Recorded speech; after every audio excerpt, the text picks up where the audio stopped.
The patch notes for Splatoon 3's mid-season balance update have been released by Nintendo. We can see this is version 6.1.0 and it'll be releasing on January the 24th or the 25th depending on what time zone you're in. It'll be releasing at January 25th at 1 AM UTC, so convert that to your own time zone via Google. Let's check out all the adjustments Nintendo is making in this video. If you're excited, leave a like and let's do this. Changes to multiplayer. The terrain in Mincemeat Metalworks has been changed in all modes. So Nintendo of course did confirm this update was coming already. We saw a little screenshot of it when they announced it a few days ago, just confirming the change here. Currently the map will be out of rotation I believe, so you will not be able to play on it at all. Once this update comes out, hopefully it should return fairly soon, although maybe not hopefully, a lot of people are kind of hoping it never comes back, but who knows, maybe this update will be really good and we'll all love Mincemeat Metalworks. We'll just have to wait and see. Specifications for some main weapons have changed. NZAP 85 and NZAP 89. Maximum damage has been increased from 28.0 to 30.0. So a nice little buff there for the NZAP 85 and 89. Dynamo Roller and Gold Dynamo Roller. Widened the angle at which horizontal swings deal maximum damage. Nice to see some buffs for things that aren't shooters. Great to see the rollers get some buffs here. Flingser Roller. Widen the angle which horizontal swings deal maximum damage. Reduce the amount of time it takes for ink to begin recovering after a vertical swing by about 5/60th seconds. Ink Brush and Ink Brush Nouveau. Increase movement speed when holding the ZR button to paint while moving forward by approximately 3%. That definitely seems like a nice little buff for these two weapons here, so I'm sure that'll go a long way for Ink Brush users. Reduce the amount of ink consumed when holding the ZR button to paint while moving forward by approximately 7%. That seems like a really big change, honestly. That's definitely a great one. Splat Brella and Sorella Brella. Reduce the amount of ink consumed when firing a shot by approximately 13%. Good to see some Brella buffs here. I like to see that. Undercover Brella and Undercover Sorella Brella.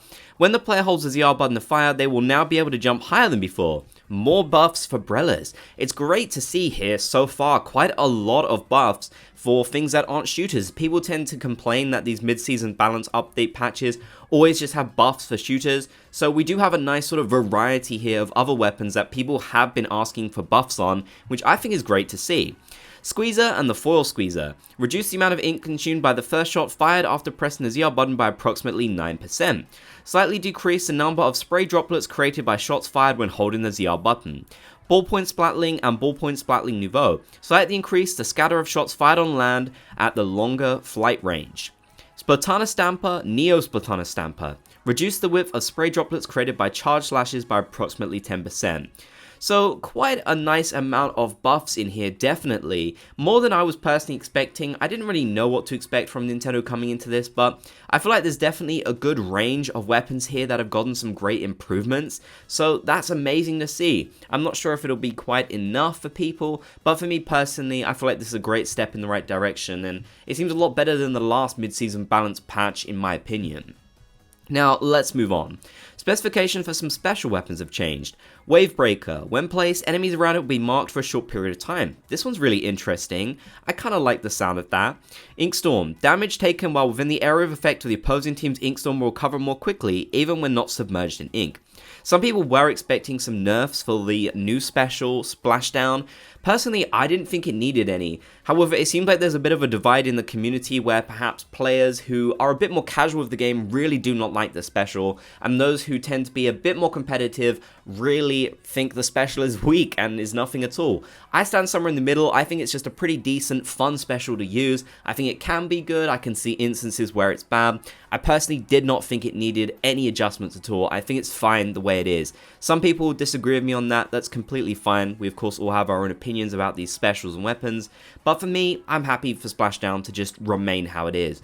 No changes for the splatter color screen, however, which still has some audio issues that people have been experiencing. They did of course make some adjustments during the last update, but they haven't made any here, which is interesting. Now let's check out this. Points required for some special weapons have been changed. So I'm not going to go over all of these individually. If you want, you can pause the video and see each one. But it seems like we basically just have some very subtle changes here. Nintendo doesn't really drop or increase these a ton. It's generally very small. As you can see, some have actually been nerfed, like the Tri-Slosher Nouveau. You'll need more points for that one. Same with the Heavy Edit Splatling, so that's interesting to see. Ends up 85-2 and Splatter Shot Hero Shot Replica. But all of these other ones have been slightly improved, so you'll need less points if you want to get that special off.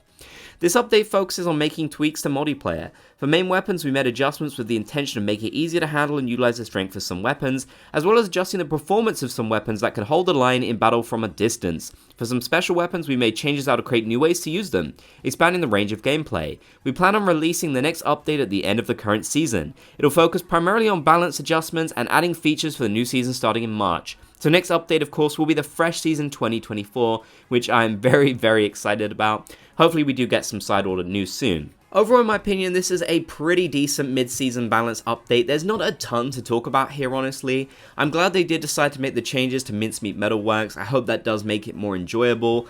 But yeah, everything else seems pretty positive in my opinion. I'm interested in seeing what people are going to think about this. There's not a ton to discuss, but I feel like what is in here is pretty decent. So that's good to see. There are also some bug fixes as well.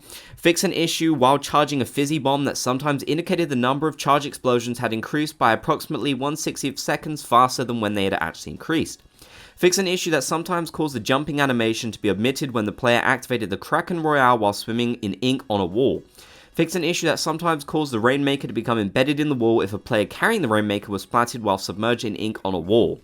Fixes to multiplayer. Fixed an issue in Bluefin Depot that caused players who activated the Zipcast near certain areas on the elevators to clip into the terrain when they returned to their original spot after the effect ended.